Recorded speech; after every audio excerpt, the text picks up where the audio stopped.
बिना सदगुरु के उपदेश के कोई भी विद्या या कोई भी नाम सफल नहीं होता, सिद्ध नहीं होता। हमें जो मंत्र जप करना है, नाम जप करना है, वो सदगुरु से प्राप्त करना है। लेकिन जो पराई स्त्री की तरफ काम दृष्टि से देखना है, ये बहुत हानिकारक है। परंतु भगवान का आश्रय कभी किंचन मात्र भी कम होने वाला नहीं। गुरुमुख से मिले हुए नाम जप पर ध्यान दीजिए। मय्यासक्त मनाः, जो नाम जप है, मंत्र जप है, जब इसको हम निरंतर करते हैं तो हमारी आसक्ति होने लगती प्रभु में।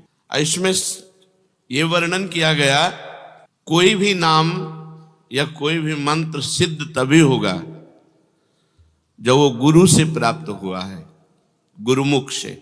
मंत्रानुष्ठान या नामानुष्ठान सबसे पहला गुरु उपदेश के द्वारा होता है। सदगुरु मिले बिना और उनके श्रीमुख से निकले बिना जो हम नाम जप करते हैं, ना प्रसीदति वै विद्या बिना सद उपदेशतः, बिना सदगुरु के उपदेश के कोई भी विद्या या कोई भी नाम सफल नहीं होता, सिद्ध नहीं होता।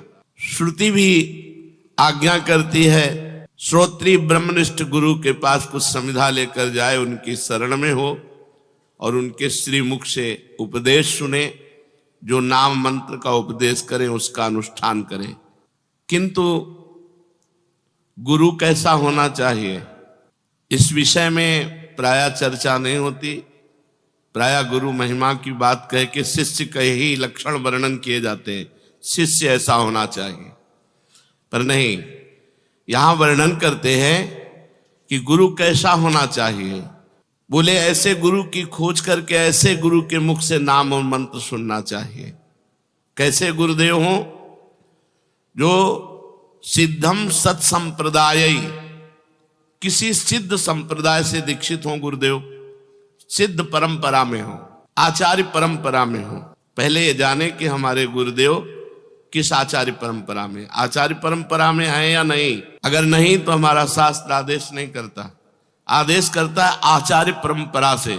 सिद्धम सत संप्रदाय स्थिर धीय मनघम, जो निष्पाप महापुरुष किसी सिद्ध संप्रदाय से दीक्षित हो और जिनकी बुद्धि संप्रदाय की उपासना में स्थिर हो, केवल दीक्षित से ही नहीं, और वो साधन करते हुए निष्पाप हो चुके हों और श्रोत्री ब्रह्मनिष्ठ हों, जो शास्त्रों का ज्ञान रखते हो, शब्द ब्रह्म का और परमात्म तत्व का जिनको बोध हो, हर समय सत्य में स्थित हो, सत्य वक्ता हो और समयानुकूल साधु वृत्ति से संपन्न हो, दंभ और असूयादि दोषों से रहित हो, जितेंद्रिय हो, परम सुहृद हो, परम दयालु हो और शिष्य का पतन होते देखकर उस पर टूट पड़े, उस पर शासन करके, कठोर शासन के द्वारा उसको फिर सत्मार्ग में तत्पर करे, ऐसे सदगुरु का पहले वर्ण करे। मय्यासक्त मना होने के पहले हमें जो मंत्र जप करना है, नाम जप करना है, वो सदगुरु से प्राप्त करना है। ऐसे सदगुरुदेव का संबंध हो जाए तो शिष्य की साधना आबाद हो जाती है, निर्विघ्न हो जाती है।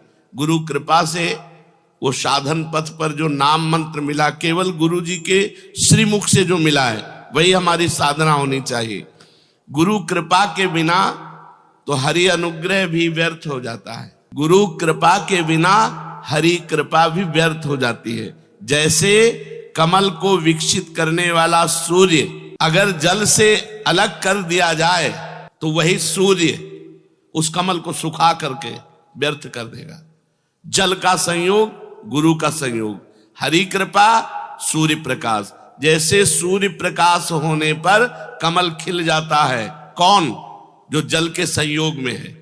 ऐसे ही हरि कृपा जो गुरु के संयोग में है, वो प्रतिपल उसको खिला देती है, सिद्ध बना देती है। अगर वही अभिमान करके गुरु से अलग हो जाए तो जैसे वही सूर्य कमल को खिलाता है लेकिन जल संबंध ना होने पर कमल को सुखा देता है, ऐसे हरि कृपा उसको सुखा डालेगी। विघ्न पर विघ्न उसके जीवन में आ जाएंगे। नारायणोपि विकृतिम याति गुरोः प्रच्युतस्य दुर्बुद्धेः कमलम जलादपेतम शोषयति रविर्न पोषयति। वो दुर्बुद्धि है जो अपने गुरु का अवहेलना करके, अवज्ञा करके मनमानी साधन करता है, उसको ऐसे नारायण जला डालेंगे जैसे सूर्य जल से संबंध रहित कमल को जला डालते हैं। वही कमल को खिलाता है, लेकिन जल संबंध होना चाहिए। अगर जल संबंध नहीं तो वही सूर्य ताप कमल को शुष्क कर देता है। ऐसे ही गुरु संबंध यदि आपने अवहेलना कर दी तो चाहे जितना साधन करो, हरि का ताप तुम्हें जला डालेगा, तुम्हारे कोई भी साधन सिद्ध नहीं होंगे। इसलिए सबसे पहला गुरु चरणों का आश्रय और गुरु मुख से निकला हुआ नाम मंत्र का अनुष्ठान किया जाए और आचरणों की शुद्धि। ये 12 बातें हैं। यदि ये 12 बातें हैं तो आपका नाम मंत्र बहुत जल्दी सिद्ध हो जाएगा। पहला बात, गुरु के द्वारा मिला हुआ नाम मंत्र होना चाहिए। फिर ये 12 आचरण होने चाहिए। ये 12 आचरण अगर हैं तो साधक साधन संपन्न माना जाता है।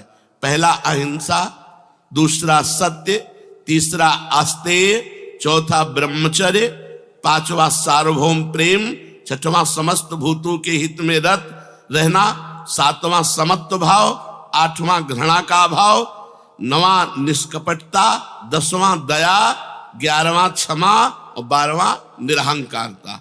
ये 12 लक्षण हैं। अब पहले लक्षण पर अहिंसा। साधक सदैव सावधान रहे, मन से, वाणी से या शरीर से किसी को भी कष्ट न पहुंचाए।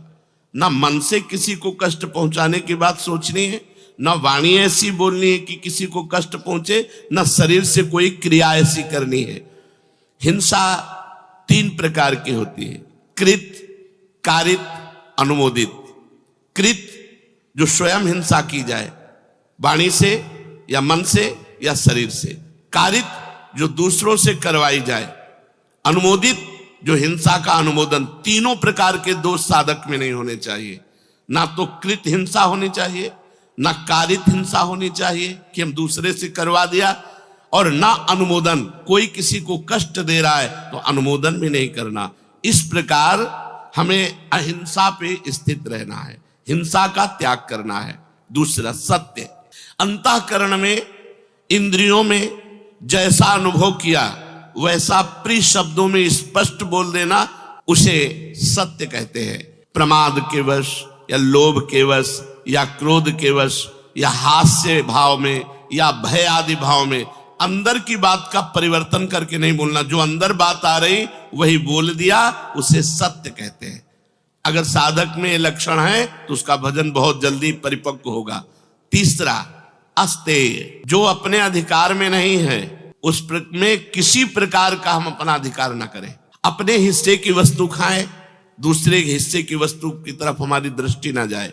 दूसरे के अधिकार की वस्तु ना, अस्तेय माने चोरी ना करना, दूसरे के अधिकार की अपने अधिकार में ना लाना, दूसरे के हिस्से को अपने हिस्से में ना लेना। बहुत सावधान रहे, अपने हिस्से की वस्तु का सेवन करे, अधिक नहीं। चोरी किसी की ना करे, जिस पर हमारा अधिकार नहीं उसको हम छुए भी नहीं। चौथा ब्रह्मचर्य। अगर भगवत प्राप्ति करनी है तो ये बहुत जोर का लक्षण है। अगर ब्रह्मचर्य नहीं धारण करोगे तो मन संकल्प विकल्प भोगों का बंद नहीं करेगा। मन संकल्प विकल्प नहीं बंद करेगा तो भजन होगा ही नहीं। वो भजन एक दिखावा होता है, सच्चा भजन होता है ब्रह्मचर्य में।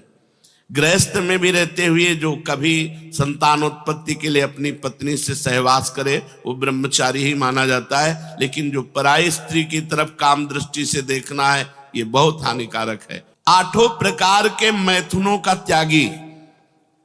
पीछे वर्णन हुए 8 प्रकार के मैथुनों का। मन, वाणी और शरीर से अपने को ब्रह्मचर्य रखना। शरीर का ब्रह्मचर्य, मन का ब्रह्मचर्य, वाणी का ब्रह्मचर्य, सब इंद्रियों का ब्रह्मचर्य। भगवत प्राप्ति ऐसे थोड़ी होती है। उपासक को बहुत सावधान रहना चाहिए। इतनी गंदगी मची हुई है समाज में, जो सत्संग नहीं सुनते, शास्त्र स्वाध्याय नहीं करते, पशुवत आचरणों में उतरे हुए। अपने यहाँ तो जब प्रश्न के बातें आती हैं तब समझ में आता है कि ऐसे भी लोग हैं। साधकों को चाहिए कि किंचन मात्र भी अपने में त्रुटि न रखे। ब्रह्मचर्य बहुत अत्यंत आवश्यक है। ब्रह्मचर्य के बिना साधना अधूरी मानी जाती है। 8 प्रकार के मैथुनों का त्याग, मन, वाणी, शरीर से पवित्र रखना। सार्वभौम प्रेम। जगत के संपूर्ण जीवों में मेरे भगवान विराजमान है, ऐसी भावना ये बिना किए सिद्ध नहीं होगे।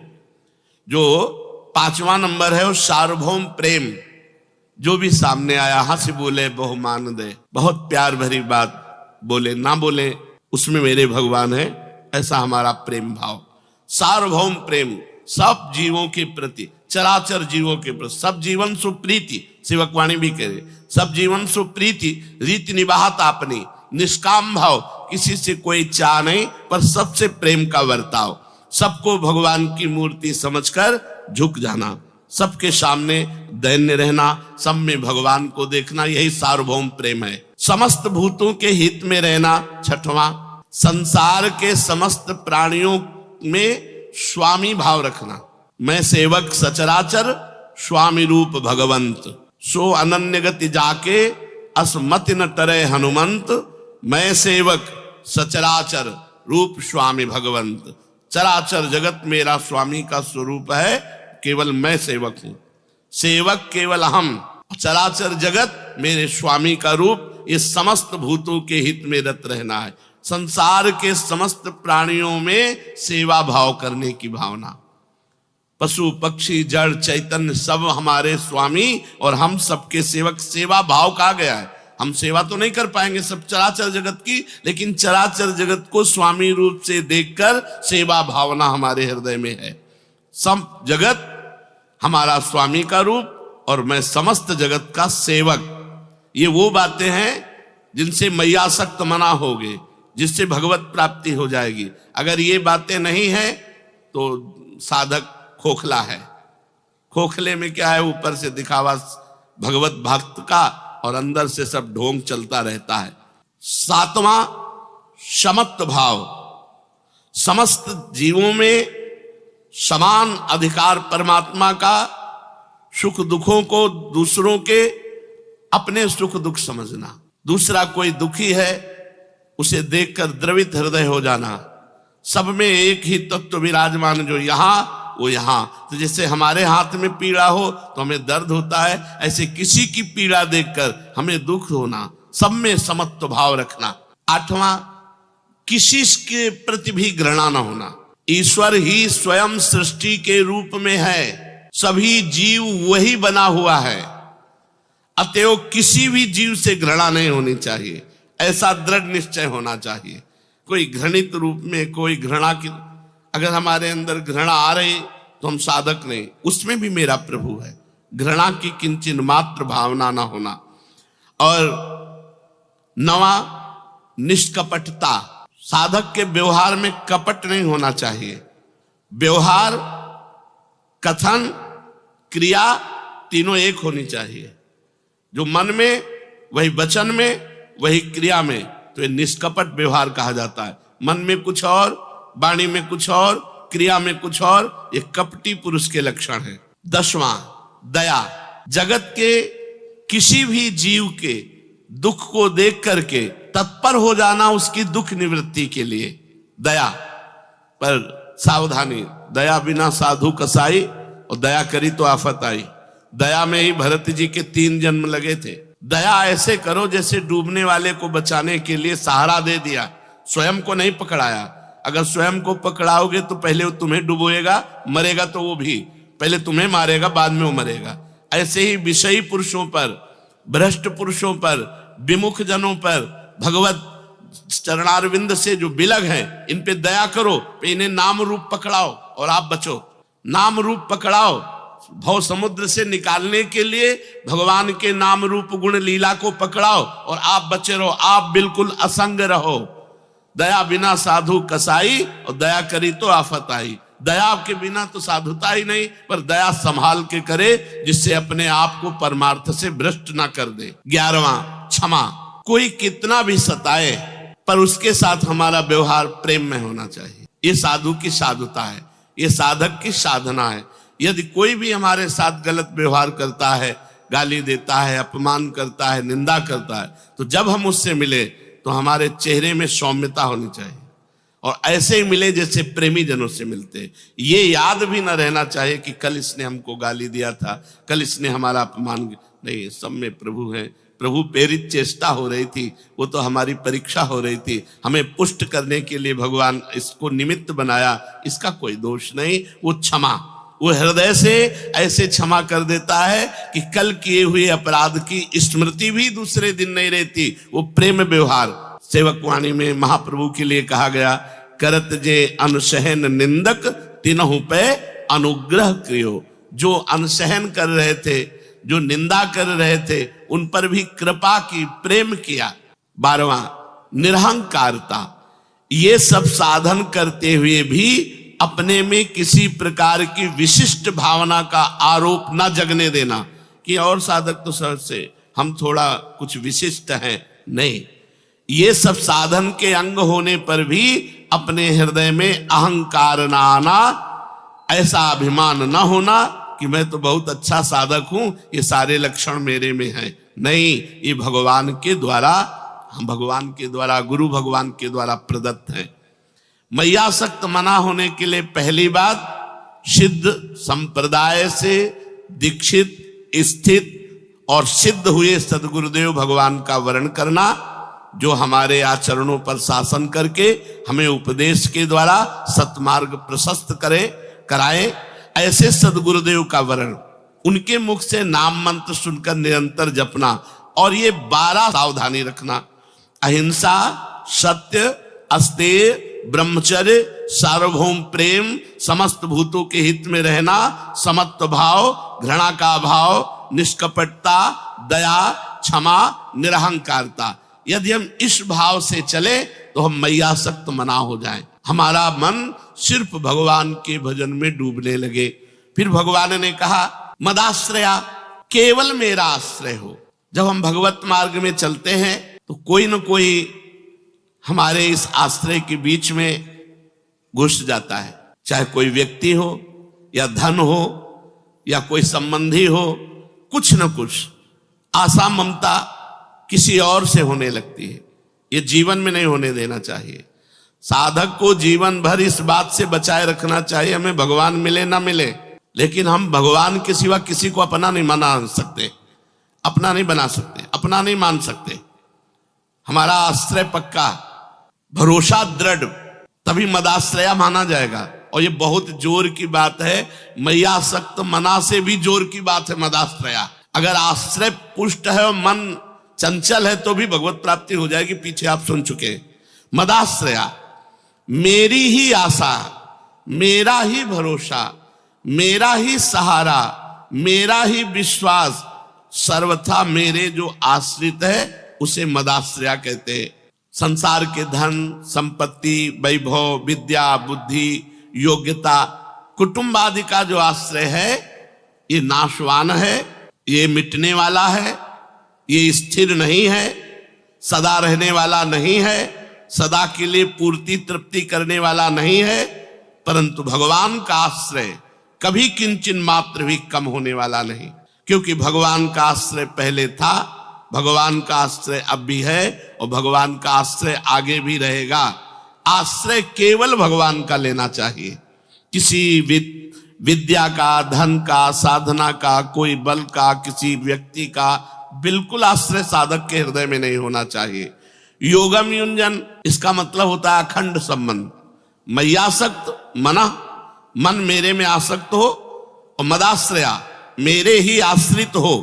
अब योगम युंजन माने अखंड संबंध, तो हमारा भगवान से अखंड संबंध था, है, रहेगा, क्योंकि ईश्वर अंश जीव अविनाशी, ईश्वर का अंश है जीव। ममई वांसो जीव लोके जीव भूता सनातना, हम भगवान के अंश हैं तो हमारा सीधा संबंध है। हमारे अंशी भगवान हैं, भगवान थे, भगवान रहेंगे। ये बीच में जितने संबंध माने हुए हैं इनका त्याग करना पड़ेगा।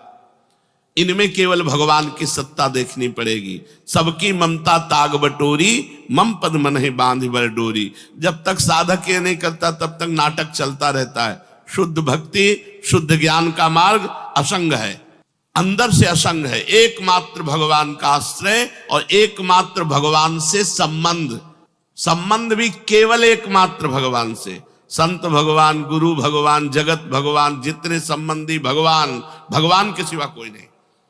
जो है उनको हटा दो, वहां भगवान को स्थापित करो। पिता भगवान, माता भगवान, भाई भगवान, पुत्र भगवान, पत्नी भगवान, सब रूपों में भगवान है। हमारा एकमात्र संबंध केवल भगवान से। तो योगम युंजन, योगम युंजन, युंजन का मतलब होता है अखंड, और योग का मतलब होता है संबंध। यहां जो योग का शब्द का है वो संबंध, अखंड संबंध भगवान से। अखंड संबंध जो भी व्यवहार में आवे केवल भगवान। नाते नेह राम के मनियत सुहृद सुसेव्य जहां लो, गोस्वामी जी ने मीरा जी को पत्र में लिखा था। केवल संबंध, नाते नेह राम के मनियत सुहृद सुसेव्य जहां लो। जितने भी सुसेव्य हैं, बड़े बूढ़े जन हैं, जितने भी सुहृद जन हैं, हमारा एक संबंध रहेगा। ये सब श्री जी के हैं तो हम इनको अपना मानेंगे। श्री जी के नहीं, हमारा भाव नहीं बैठता तो असंगो हम। ये प्रभु हैं हमारे साक्षात, इसी भाव से हम संबंध रखेंगे। नाते नेह राम के मनियत, भगवान के नाते से सारा संबंध।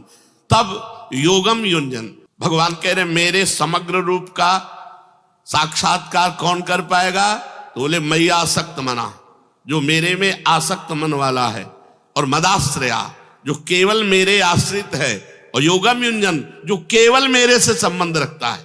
भगवान के साथ जो स्वतः सिद्ध अखंड संबंध है, उस संबंध को मानता हुआ सिद्धि असिद्धि में सम रहता हुआ साधक जब ध्यान, कीर्तन, भगवान की लीलाओं का गायन, श्रवण, स्वरूप का चिंतन, इसमें लगा रहता है, उसे कहते हैं योगम युंजन।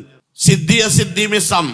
हमारा कर्तव्य है केवल भगवान की लीला गायन, नाम जप, नाम कीर्तन, भगवत सेवा, ये हम 8 पैर कर रहे हैं। सिद्धि असिद्धि में सम, लाभ हानि में सम, परिणाम में सम। और हमारा प्रभु से संबंध था, है, रहेगा। उसी को गुरु जी ने संबंध जागृत करा दिया, उसी को जागृत कराया है। जो है संबंध, उसी का अनुभव कराया कि तुम श्री जी के, हमारे यहाँ संबंधों के लिए भाव है, दास्य भाव है, सख्य भाव है, गोपी भाव है, वात्सल्य भाव है, सहचरी भाव। भाव के द्वारा संबंध जो था, जो है, जो रहेगा, उसे जागृत कर दिया गया। असंशयम समग्रम माम, जिसका मन भगवान में आसक्त हो गया है, मैया आसक्त मना, और जो भगवान के ही आश्रित सहारे है, मदाश्रया, और जिसने केवल भगवान से ही संबंध स्वीकार किया है और किसी से हमारा संबंध ही नहीं है, ऐसा पुरुष भगवान के समग्र रूप को जान लेता है। अर्थात सगुण, निर्गुण, साकार, निराकार, जो भी जैसे भगवान है, संपूर्ण भगवान। अपने भक्ति की बात कहते कहते अघाते नहीं। ज्ञान मार्ग से चलने वाला तो भगवान को जान सकता है, परंतु भक्ति मार्ग से जो जान चला तो भगवान के समग्र रूप को जान जाता है। निर्गुण, सगुण, निराकार, साकार, तत्वबोध, भगवत साक्षात्कार, सब कुछ। अपने इष्ट का जिस रूप में दर्शन करना चाहता है, उस रूप में उसको दर्शन हो जाते हैं। इसमें खास बात समझनी है जो बड़ी कठिन है। केवल भगवान में आसक्ति, यहां शरीर में आसक्ति है, भोगों में आसक्ति है, रिश्ते नातों में आसक्ति है, धन में आसक्ति है, क्या क्या, ये सब नाम जप से दूर हो जाएगा। आप चिंता ना करो, गुरुमुख से मिले हुए नाम जप पर ध्यान दीजिए, और नाम जप का प्रभाव देखिएगा कि आपको सब जगह से अरुचि करवा देगा। अंदर ही अंदर, बाहर कोई जान न पावे कि आपको अरुचि है, कि ये इस कोटि के भक्त हैं, ऐसा कोई जान न पावे। ऐसी चेष्टा करो। व्यवहार एक साधारण और स्थिति असाधारण। आसक्ति केवल मेरे में ही हो, आश्रय केवल मेरा ही हो, संबंध केवल मेरे से ही हो, तो समग्र रूप से मेरे को जान लेगा। ऐसा कहने में भगवान का तात्पर्य है कि अगर साधक की आसक्ति भोगों में है, आश्रय रुपयों का है, और संबंध कुटुंब से है, मेरा भगत नहीं, ढोंग हो रहा है। इस श्लोक में 3 बातें बहुत जोर की है: आसक्ति, आश्रय और संबंध। मैयासक्त मना, मदाश्रया, योगम युंजन। तो असंशयम समग्रम माम, संशय न करो, वो मेरे समग्र रूप को जान जाएगा। बस 3 बातें करनी। मैयासक्त मना होने के लिए आज चर्चा हुई कि पहले गुरुदेव भगवान के शरण में होकर उनकी आज्ञा के अनुसार उनसे मिला हुआ नाम मंत्र उपासना, साइड में हमारे जो आचरण होने चाहिए वो कैसे होने चाहिए वो 12 बताए। इससे हम मैयासक्त मना हो जाएंगे। बार बार नाम जप करने से, बार बार मंत्र जप करने से जो मन विक्षेप को प्राप्त होता है वो विक्षेप रहित होकर के प्रभु के नाम रूप में लग जाता है। आश्रय ढूंढो, कहीं और कोई आश्रय तो नहीं है। भगवान 3 बातें जोर से कह रहे हैं, मेरे में आसक्ति, मेरा ही आश्रय और मेरे से ही संबंध। 3 बातें देख लो, अगर 3 बातें हैं तो तुम सच्चे सन्यासी, सच्चे वैरागी, सच्चे भक्त, चाहे गृहस्थ हो चाहे विरक्त हो। आसक्ति भगवान में, यहां तो छोटी छोटी वस्तुओं में आसक्ति हम कर लेते हैं। आसक्ति का मतलब होता है जिसके बिना रहा ना जाए, जिसके बिना जिया ना जाए। ये केवल भगवान से होना चाहिए। किसी भी वस्तु में हो सकती है आसक्ति, किसी व्यक्ति में, किसी से भी हो सकती है, कहीं आसक्ति नहीं होनी चाहिए। इसलिए जीवन में कभी हमने नियम से 10 दिन कोई वस्तु सेवन नहीं की। अगर कुछ भी सेवन किया तो उसे छोड़ दिया बीच में, हम आश्रय नहीं लेंगे कि अब हम चाय के बिना जी नहीं सकते, अब हम दूध के बिना जी नहीं सकते, अब हम इसके बिना नहीं जी सकते। ऐसी कोई वस्तु नहीं रखना। आश्रय नहीं बनना चाहिए कि जीवन में अब इसके बिना हम नहीं जी सकते। वो केवल भगवान होने चाहिए। भगवान के सुमिरन के बिना हम जी नहीं सकते, वो ऐसा अभ्यास होना चाहिए। और आश्रय किसी का भी नहीं। अंदर से देख लो तभी भक्त माने जाओगे। 3 बातें हो, हमारी आसक्ति भगवान में हो, हमारे आश्रय भगवान हो और हमारा संबंध ही केवल भगवान हो। केवल भगवान, चाहे गृहस्थ हो चाहे विरक्त हो। अगर ये 3 बातें हैं निश्चिंत हो जाओ, तुम सिद्ध हो जाओगे, भगवान को प्राप्त हो जाओगे। अगर आसक्ति भोगों में, आश्रय रुपये का, संबंध कुटुंब से, तो चाहे कर्म योग कर लो, चाहे ज्ञान योग कर लो, चाहे ध्यान योग कर लो, चाहे जिस योग का अभ्यास कर लो, भगवत प्राप्ति नहीं होगी। भगवान को नहीं प्राप्त कर पाओगे, भगवान को नहीं जान पाओगे। ये सबके लिए है, जितने योग हैं सब योगों के लिए ये 3 बातें हैं। अगर ये 3 बातें नहीं तो पाखंड है, दंभ है, नाटक है, वो भगवत प्राप्ति नहीं कर सकता। क्या? आसक्ति भगवान में, आश्रय भगवान का और संबंध भी केवल भगवान से। वो मेरे समग्र रूप को जाएगा, क्योंकि मेरे में ही प्रेम होगा और मेरा ही आश्रय है और मेरे से ही संबंध है। अब उसका काम बन गया। गुरु कृपा से नाम मंत्र के द्वारा आसक्ति प्रभु में करनी है और गुरु कृपा से केवल भगवान का भरोसा रखना है, केवल भगवान का आश्रय रखना है, वो अंदर से केवल संबंध भगवान से रखना है। फिर देखो भजन करो या ना करो, अपने आप भजन होगा, क्योंकि आसक्ति, आश्रय, संबंध इन्हीं में मन जाता है।